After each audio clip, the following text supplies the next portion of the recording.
Salut, c'est Julien de Mental d'Acier. Alors aujourd'hui, je vais te parler d'un concept mais qui est tellement mal compris mais pourtant tellement important, c'est la confiance en soi. J'entends tellement de joueurs me dire en début de match ou avant un match, j'ai pas confiance. En ce moment, j'ai pas confiance. Je suis dans une période de doute, je doute. J'arrive pas à lâcher mes coups. Et le problème, c'est que la confiance, c'est quelque chose qui est tellement mal compris. Et d'ailleurs, j'avais un joueur en coaching et tu vas voir, ça va énormément, ça va peut-être résonner en toi. La semaine dernière, j'avais un joueur en coaching, il vient me voir et je lui dis qu'est-ce qui ferait qu'à la fin de cette séance, tu puisses te dire que cette séance, elle était incroyable et elle t'a vraiment aidé. Et la réponse, c'était je voudrais que tu me donnes des trucs pour avoir confiance. Et ça reflète une chose que je vais t'expliquer un peu plus tard dans cette vidéo, mais retiens ça, je voudrais que tu me donnes des trucs pour avoir confiance et tu verras pourquoi c'est vraiment important cette phrase. Et je lui réponds, et de quoi tu aurais besoin pour avoir confiance? Et il me répond de gagner des matchs. Et le problème avec ça, c'est que si tu attends de gagner des matchs pour avoir confiance, comment est-ce que tu fais quand tu es dans une période de manque de confiance? Puisqu'en général, le manque de confiance va te faire mal jouer, et le fait de mal jouer va te faire perdre des matchs, qui va te faire avoir moins confiance. Donc comment est-ce que tu fais concrètement pour sortir de cette période? Comment est-ce que tu fais pour sortir du doute? Et bien en raisonnant comme ça, en attendant de gagner des matchs pour avoir confiance, tu ne peux pas sortir de cette période. Et petit à petit, tu vas avoir de moins en moins confiance, tu vas jouer de plus en plus mal, et tu vas finir par prendre de moins en moins de plaisir à jouer au tennis. Alors la solution à ça, c'est quoi? C'est de développer une confiance inconditionnelle et d'arrêter également le processus de généralisation, distorsion, sélection. On va commencer par la confiance inconditionnelle, c'est quoi? La confiance inconditionnelle, ça veut dire que tu as confiance pour qui tu es et non pas pour tes résultats. Je parle souvent de ce concept de process over result, c'est-à-dire se concentrer sur le processus plutôt que le résultat. C'est-à-dire que si tu es attaché au résultat, en fait, tu es en train de mettre ton estime de toi dans les mains de quelqu'un d'autre. Puisque l'autre peut très bien jouer, tu peux avoir fait un très bon match, c'est pas pour ça que tu vas avoir confiance et que tu vas être fier de toi. La réalité, c'est que tu dois passer maintenant, à partir d'aujourd'hui, d'une période, d'une façon de penser de si je gagne, j'ai confiance, si je perds, j'ai pas confiance, à si je donne tout ce que j'ai confiance, et je suis fier de moi. Et à côté de ça, si je donne pas tout ce que j'ai, là j'ai de quoi ne pas être fier de moi et c'est ok. Mais comprends que le fait d'être fier de toi ne doit en rien dépendre du résultat. Il doit juste dépendre de est-ce que tu as cherché des solutions? Est-ce que tu t'es donné à fond? Est-ce que tu peux sortir de ce match et te dire waouh, j'ai rien à regretter? Peu importe ton niveau de jeu, puisque il faut savoir qu'on a tous des jours où on ne jouera pas à notre plus haut niveau.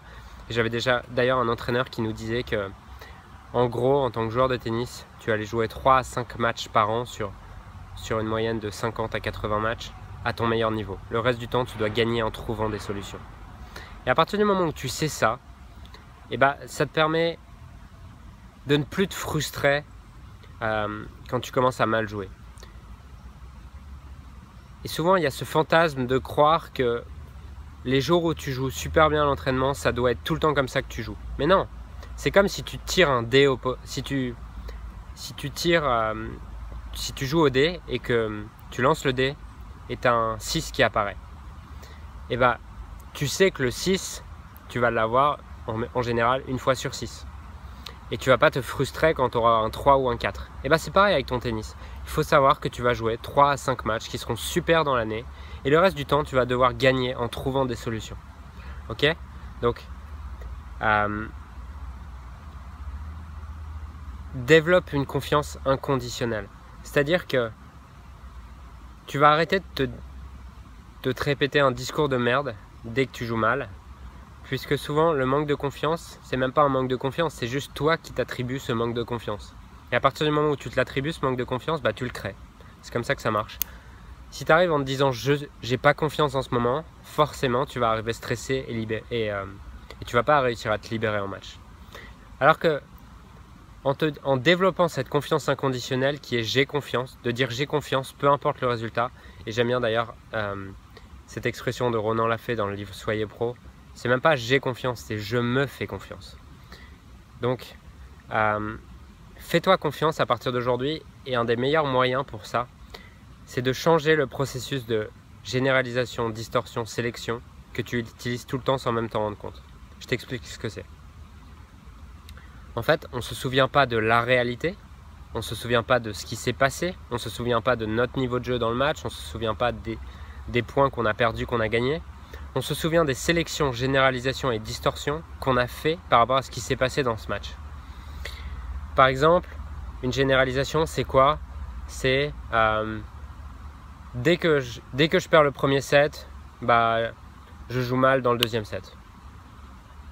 Une sélection, c'est quoi? C'est de se dire, de toute façon, j'ai fait que des revers pourris durant tout ce match. En fait, je sélectionne uniquement une partie des événements. Et le troisième principe, c'est la distorsion. C'est de toute façon, mon adversaire n'a fait que des coups gagnants. Pourquoi une distorsion? Parce qu'en fait, tu distors la réalité. Il n'a pas fait que des coups gagnants. Ok, il en a peut-être fait beaucoup, il a peut-être fait un bon match, mais ça n'empêche qu'il y avait peut-être de la place.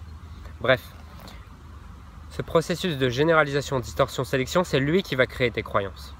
Puisque tes croyances d'aujourd'hui, qui sont le fait de penser que tu as confiance ou le fait de penser que tu n'as pas confiance, le fait de penser que tu peux gagner en perf ou le fait de penser que tu ne peux pas gagner en perf, c'est uniquement des croyances. Tes croyances, c'est des vérités que tu te racontes à toi-même et que tu penses être vraies. Mais elles sont juste dans ta tête, puisque tu vas discuter avec un autre joueur, peut-être c'est pas pareil pour lui. Ok? Donc, ces croyances, elles sont conditionnées par justement ces généralisations, distorsions, sélections. Et pour changer tes croyances, tu dois aller chercher les moments de victoire du passé, aller chercher les moments de réussite du passé. Si tu n'es pas confiant en revers, aller chercher les jours où tu as été confiant en revers. Puisque ça va reconditionner, ça va reconsidérer ton passé en fait. En faisant ça, tu vas reconsidérer pleinement ton passé. Et en ayant une vision de ton passé qui est différente, à partir de ce moment-là, tu vas pouvoir avoir une vision de toi dans le présent qui est différente. Et donc une vision pour le match qui arrive différente. Et tu vas pouvoir passer du manque de confiance parce que tu as perdu le dernier match à la confiance parce que tu sais qu'il y a eu des matchs que tu as gagnés.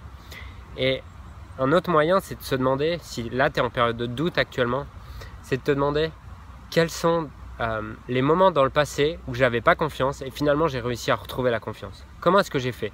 Et rien que d'y penser, ça va permettre à ton cerveau de réaliser que il peut passer du manque de confiance à la confiance. Donc, souvent quand on dit je manque de confiance, je doute en ce moment, c'est parce qu'on voit à trop petite échelle. Va voir plus loin, les moments de ton passé où tu es passé du manque de confiance à la confiance, les moments de ton passé où tu as réussi. Ça peut être dans le tennis, mais ça peut être dans les autres domaines de ta vie, peut-être si tu as pratiqué un autre sport, ça peut être dans les autres sports, ça peut être dans ton boulot, peu importe. Il faut juste faire valider à ton cerveau que tu peux passer du manque de confiance, du doute, à la confiance, à la réussite. Donc voilà, c'était ce que je voulais te partager dans cette vidéo. Si tu connais des joueurs dans ton entourage, dans les gens que tu entraînes, chez tes enfants, qui ont souvent ce discours de dire « je ne suis pas en confiance en ce moment », partage-leur absolument cette vidéo. Clique sur le bouton j'aime et en attendant, je te dis à très bientôt pour une prochaine vidéo. Ciao.